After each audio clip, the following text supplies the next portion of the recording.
Tapi efek dari kemarahan ini biasanya melukai hati, perasaan, ya seperti kaca bisa pecah dan susah nyambung lagi. Tidak ada yang lebih pahit dari berharapnya hati kepada Allah. Allahumma aftah lana hikmataka ya Allah.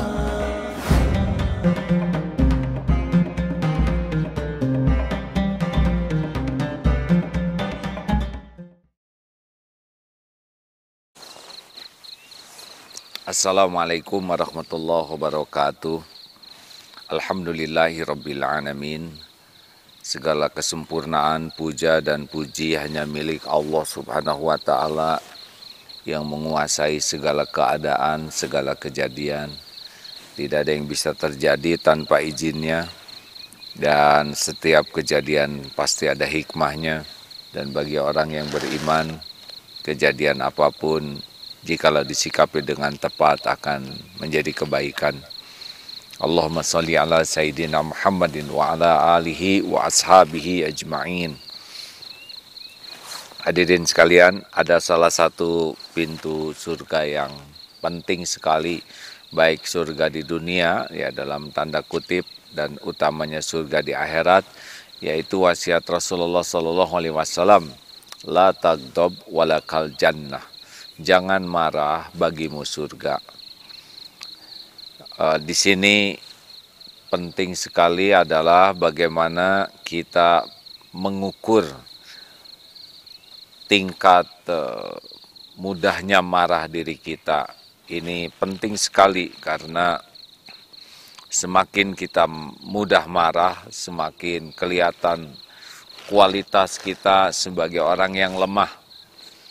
Karena orang yang kuat, orang yang perkasa, itu alladzi yamliku nafsahu 'indal ghadab. Justru kekuatan seseorang, alat ukurnya kemampuan mengendalikan amarah. Makin kita sumbu pendek, mudah tersinggung, mudah marah, mudah tersengat, ini akan menimbulkan masalah banyak pada diri kita, juga pada orang lain, pada hubungan silaturahim, pada pahala-pahala yang kita raih, juga untuk bekal akhirat kita bisa terancam. Hal ini sekarang kita bahas bagaimana interaksi supaya kita bisa tidak mudah marah. Kita harus bertekad bahwa makin hari kualitas pengendalian amarah diri kita harus makin bagus. Karena semakin kita mudah marah, yang kita bahas sebelumnya ada yang mudah marah dan susah reda, ini yang paling buruk ya. Dikit-dikit marah dan hampir dia tidak bisa reda. Ada yang mudah marah tapi mudah juga reda. Ini ada buruknya, tapi baiknya mudah reda. Tapi efek dari kemarahan ini biasanya melukai hati, perasaan, ya seperti kaca bisa pecah dan susah nyambung lagi. Walaupun minta maaf. Yang ketiga, susah marah. Tapi kalau sudah marah, susah reda, terus panjang ini. Ada baiknya susah marah, tapi buruknya adalah susah redanya. Dan yang terbaik adalah susah marah, tetapi kalau sudah marah cepat reda. Ya karena marah, tidak ada marah sama sekali, kita menjadi tidak normal. Kita disiapkan oleh Allah perangkat untuk menjaga diri, menjaga keluarga, menjaga agama dengan kemarahan. Tetapi marah dengan alasan yang tepat, dengan niat yang benar, cara yang benar, dan alasan yang benar, insya Allah seperti marahnya Rasulullah yang ringkas tetapi memiliki efek membawa kebaikan yang banyak. Nah rekan-rekan sekalian, kajian kita kali ini lebih fokus kepada interaksi di keluarga dengan teman, dengan saudara, dengan anak ya. Bahwa hubungan akan menjadi baik, itu menjadi dekat orang ngobrol dekat dengan kita itu atau disebut qoribin, itu minimal 3 syaratnya. Sudah pernah kita bahas ini ya. Bahwa orang bisa ngobrol enak, ngobrol dekat, syarat pertamanya adalah aman. Jadi kita harus menjadikan ya prinsip aku aman bagimu. Jadi orang itu bisa nyaman ngobrol, baik anak, suami, istri, orang tua, teman, atau siapapun menjadi nyaman dekat dengan kita, ngobrol dengan enak itu kalau aman. Ini penting sekali dalam Islam, aman dari menggangguan kepada orang lain itu menjadi ciri kualitas keislaman kita. Al-muslimu man salimal muslimuna min lisanihi wa yadihi. Seorang muslim yang memang berkualitas, orang Islam yang bagus, yang utama itu yang orang lain aman dari gangguan lisan dan tangannya. Nah, efek daripada kita tidak ganggu orang, baik dalam bentuk celetak-celetuk, pertanyaan, komentar-komentar, ataupun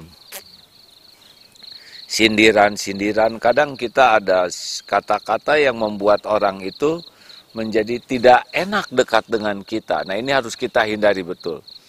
Tahan diri dari celetak-celetuk, mengomentari bentuk tubuh, mengomentari keadaan, mengomentari finansial, mengomentari masa lalu, mengomentari. Pokoknya kalau udah ketemu orang, tahan diri dari komentar-komentar apapun yang membuat orang tidak enak dengan komentar kita. Jangan segala ditanya, ya ada pertanyaan-pertanyaan yang membuat orang jadi tidak enak. Jangan juga selain bertanya, mengeluarkan pernyataan-pernyataan. Tidak nanya sih ya, tapi pernyataan-pernyataannya itu membuat orang terpojok, membuat orang jadi malu, membuat orang jadi merasa terhina. Udah pokoknya mah yang paling penting kalau ketemu orang, jangan bicara sikap yang membuat orang tidak enak. Ini syarat pertama. Termasuk ke anak, ke suami, ke istri, hindari apapun perkataan yang membuat suasana jadi tidak enak, orang jadi tidak nyaman. Ini syarat pertama. Kalau tiap ketemu anak kita komentarnya tidak enak, wah kamu mah pemalas, tidak rajin. Ini anak udah langsung tidak mau bicara. Setiap ketemu istrinya, ini kamu teh boros, tukang makan segala macam, itu langsung nggak enak ya. Ini teh badan makin berat, berapa kuintal, itu udah makin nggak enak. Pokoknya setiap ada perkataan yang ofensif, menyerang, itu akan membuat benteng, orang itu tidak akan mau ngobrol dengan kita dengan nyaman. Jadi salah satu indikasi kita ini nyaman adalah orang itu aman dari kita, orang itu bisa curhat ke kita. Kalau anak bisa curhat ke orang tua, kalau istri curhat ke suami, suami bisa curhat ke istri, kemudian ya orang tua bisa curhat ke anak atau teman, itu udah ciri-ciri orang ini aman ya. Nah, makanya kita harus waspada kalau orang-orang itu tidak ada yang mau, atau orang terdekat tidak mau bicara ke kita. Anak tidak mau ngomong apapun. Suami tidak mau curhat apapun ke istrinya. Istri juga tidak mau curhat ke suaminya. Ini pasti ada masalah ini. Karena komunikasi itu masalah yang sangat penting ya, keterbukaan. Kita tidak bisa membaca pikiran perasaan orang dengan benar. Jadi tidak bisa kita dengan diam begini mengharapkan orang lain paham ke kita. Tidak bisa ya. Kita harus belajar untuk menceritakan sesuatu sehingga orang lain paham apa yang kita inginkan, paham yang kita harapkan. Jadi jangan diam-diam. Nah, kita tidak bisa cerita kalau orangnya tidak aman. Dikit-dikit dipotong, dikit-dikit disalahkan, dikit-dikit dipojokkan. Nah, ini tidak boleh terjadi pada diri kita. Ya, ini penting sekali. pertanyaan pertama pada diri sendiri adalah apakah orang merasa aman tidak oleh saya? Apakah orang merasa terpojok, terpermalukan, tertekan? Nah ini ilmu penting yang harus dimiliki kita, baik sebagai anak, sebagai suami, istri, orang tua, sebagai pimpinan. Nah biasanya kita membuat orang tidak aman tuh karena sombong, ya, karena merasa lebih dari yang lain sehingga kata-kata kita tuh suka seenaknya. Kesombongan itu membuat kita sering menyakiti orang lain, menganggap remeh orang lain, dan orang lain tidak nyaman dianggap remeh oleh kita. Siapapun tidak nyaman diremehkan. Makanya harus rendah hati. Rendah hati itu tidak merasa diri hebat, tidak merasa diri penting, tidak merasa diri jagoan, tidak merasa diri paling berjasa, tidak merasa diri paling berjuang, paling berkorban. Nah, kalau udah merasa diri, nanti kecenderungannya nggak enak diri kita dan nggak enak omongan kita. Satu itu, ayo supaya kita bisa tidak menimbulkan konflik, ya, pastikan diri kita tuh aman. Tapi justru orang lain yang nggak aman, yaitu urusan dia, kita dulu yang aman, ya. Yang kedua adalah supaya komunikasinya itu baik, dekat, akrab, posisi kitanya itu adalah suportif. Jadi posisi kita itu adalah membantu, ya, bukan menghakimi. Ini penting rekan-rekan sekalian. Misal anak tidak bikin PR atau malas. Nah posisi kita itu membantu. Gini aja, kita itu membantu yang tidak tahu jadi tahu, yang tidak bisa jadi bisa, yang salah jadi memperbaiki diri, yang malas jadi semangat, yang tergelincir bisa tobat, yang salah tadi sudah ya bisa memperbaiki diri. Pokoknya posisi kita itu adalah membantu anak, membantu istri, membantu suami, membantu orang tua, membantu teman. Posisikan diri kita itu adalah orang yang membantu, bukan menghakimi. Beda ya. Pokoknya kalau kita membantu, orang tuh suka itu, ya. Tapi kalau kita bagian menyalahkan, menghakimi, orang tidak suka. Ini tolong dipikirkan terus oleh kita, ini omongan perkataan kita itu kalau membantu tuh orang tuh jadi nyaman. Tetapi kalau kitanya sudah bagian nyalah-nyalahin gitu, kamu sih begini karena itu, nah itu udah nggak bisa akrab. Nah supaya kita bisa akrab, maka tadi kita harus aman, tidak, pokoknya kendalikan pikiran, perasaan kita, tidak ofensif, tidak nyakitin orang dalam bentuk apapun. Yang kedua, posisikan kita adalah yang membantu. Rasulullah tuh membantu orang yang tidak punya iman jadi beriman, yang tidak percaya ke Allah jadi percaya, dibantu, yang berlumur dosa bisa tobat. Nah, kalau orang merasakan kita itu hadir membantu, ya, maka orang tidak akan menghindar dari kita. Membantu. Nah penyakitnya kita ini ya adalah justru suka menghakimi orang. Kamu sih, kalau udah menghakimi udah nggak enak. Orang akan menjauh. Dan yang ketiga, ini kata kunci ketiga adalah supaya kita bisa dekat itu, kitanya harus terbuka. Mau nanya, silahkan beri saya masukan, berikan saya input, berikan saya koreksi, beri saya saran.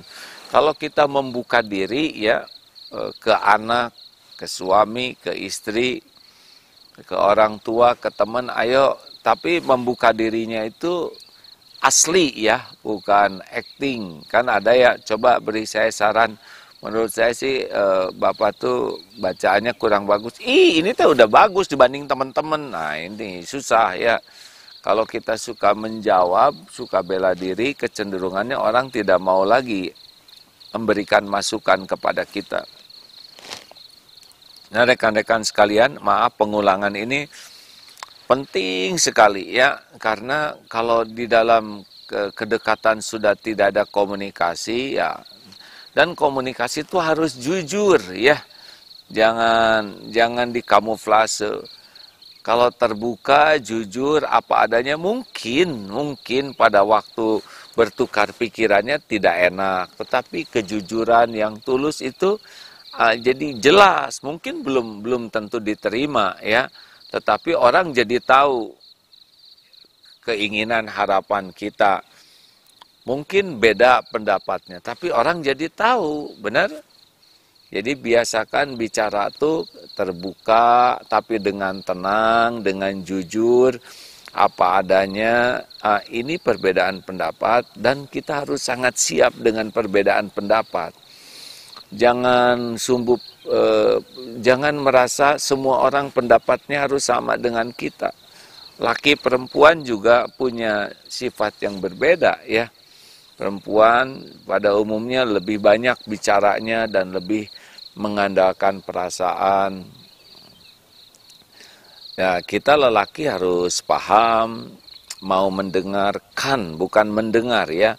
Mau bersabar mendengarkan dengan bijaksana, dengan jernih, tidak suka mudah memotong. Kemudian memahami latar belakang, memahami masa lalu seseorang, memahami kebiasaan-kebiasaannya, memahami lingkungan pembentuknya, itu membuat kita lebih bijaksana tuh. Karena tiap orang kan beda-beda ya, sukunya beda-beda, latar belakangnya beda-beda, pendidikannya beda-beda, tingkat keimanannya beda-beda, masa lalunya, hobinya, karakternya, kemudian juga kawan-kawannya, lingkungannya, itu membuat kita kalau tahu latar belakang, memahami, ini kita akan lebih bijaksana. Hal lainnya adalah membuat sesuatu itu menjadi berubah itu tidak seperti membalikan tangan, ya. Kita harus sangat bersabar menyikapi proses. Seperti anak lahir ya harus sabarlah nunggu, kalau mau sempurna tuh 9 bulanan. Kita tidak bisa ingin SD baru 2 tahun lalu diwisuda. Memang diwisuda tapi dipecat ya. Kita harus sabar bahwa orang itu secara syariat untuk bisa berubah itu memerlukan proses, memerlukan waktu, memerlukan input. Dan tiap orang tuh berbeda-beda itu kemampuan untuk berubahnya. Pokoknya mah kita harus terus berusaha menjadi manusia yang semakin bijaksana, semakin dewasa, semakin matang. Sehingga kita tuh tidak dalam sibuk menuntut orang lain berubah, tetapi sangat menuntut diri sendiri berubah. Dan kepada yang lain itu, kepada saudara kita, keluarga, itu adalah posisi kita membantu. Rekan-rekan sekalian, ini penting ya, karena kalau kita tidak punya target menjadi pribadi yang semakin matang, semakin dewasa, kita tidak belajar bagaimana memiliki pribadi seperti itu, dan kita tidak punya program berlatih. Jadinya kita makin tua teh sama aja gitu ya. Nggak ada perubahan, padahal umur makin tua, masalah makin nambah, anak makin besar ya. Kemudian situasi juga berubah. Kalau kitanya tidak berubah, kita hanya ngandelin casing kita tuh makin jelek ya. Kita harusnya kekayaan kita tuh tambah umur tuh tambah matang, tambah dewasa, tambah bijaksana. Dan salah satu di antaranya adalah hindari pertengkaran.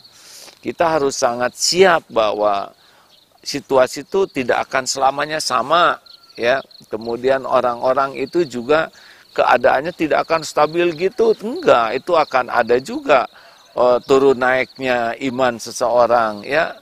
Dulu dia tidak begini, kenapa sekarang begini? Mungkin ini lagi ngedrop nih. Tapi besok lusa bisa naik lagi. Jadi jangan memvonis dan jangan kekunci oleh masa lalu seseorang. Ini dulu saya tahu tuh dia tuh kelakuannya jelek waktu SD. Iya SD mah udah jauh ya. SD mah zaman tai kotok di lebuan lah kalau dalam bahasa Sundanya. kita nggak bisa memvonis seseorang gara-gara dia 1 SD dia nyontek ke kita atau dia pinjam pulpen nggak dikembalikan, kemudian mencap dia seorang pencuri, padahal itu udah ditobatin, wah udah berubah banyak. Kita nggak boleh kekunci oleh kekurangan dan kesalahan seseorang yang sebelumnya, karena siapa tahu kekurangan dan kesalahan orang itulah yang mengantarkan dia taubat nasuha. Sehingga orang itu menjadi hebat taubatnya gara-gara kekurangan dan kesalahannya. Kita sibuk dengan kesalahan dia, sedangkan kesalahan itu yang membuat dia dicintai Allah karena dia taubat. Makanya jangan memvonis seseorang karena kita tidak tahu nih rahasia Allah terhadap orang tersebut. Benar? Nah, kita harus makin bijaksana, makin arif ya. Jangan perkara-perkara kecil bertengkar terus. Kita harus sangat siap aja bahwa akan ada perbedaan-perbedaan dengan orang lain, dan gak apa-apa. Ada perbedaan yang harus kita tolerir. Ada yang kita harus mengalah lagi untuk hal-hal yang tidak prinsipil gitu ya. Tentang warna kursi, kemudian tentang ya sendal, tentang kopiah atau apa, ada hal-hal yang tidak prinsip yang udahlah nggak apa-apa, beda pendapat, tidak harus selalu kita ingin pendapat kita harus diterima terus. Ya biasakan lebih bijaksana, lebih fleksibel untuk hal-hal yang tidak prinsip tuh hadirin. Dan jangan hal-hal yang remeh-temeh bikin bertengkar ya. Seperti kurang asin dikit bertengkar, aduh ribet sekali. Kalau setiap urusan jadi urusan besar, setiap urusan jadi masalah, terus kita kapan bahagianya, ya kan? Ini masalah, itu masalah, ini masalah, capek hidup kita tuh. Harus lebih legowo lah katanya ya. Nah, Rasulullah tuh yassiru wala tu'asir, mudahkan, jangan dibuat ribet. Jangan dipersulit, jangan didramatisir, jangan dibuat semua urusan jadi gawat ya. Kita harus mulai semakin menata hati kita lapang, jernih. Itu sih cita-citanya dari pertemuan MQ pagi ini. Walaupun tiap orang beda-beda kemampuannya untuk berubah, tetapi Allah menghargai proses kita berubah menjadi lebih baik. Ya, kesimpulannya mah udahlah kita mulai menjadi orang yang menuntut diri kita lebih aman bagi orang lain, memposisikan diri kita itu membantu orang lain, dan mari kita buka diri kita untuk senang menerima nasihat, pendapat, masukan, kritik sepedas apapun. Dengar aja, dengar. Kita lebih membutuhkan kritik dan koreksi daripada pujian. Kalau kita senang dipuji, kecenderungannya, maaf ya, munafik kita ini. Tapi kalau kita senang dikoreksi, kecenderungannya, Masya Allah, jadi ahlul taqwa. Itulah obrolan kita pagi ini. Tidak terasa nih setengah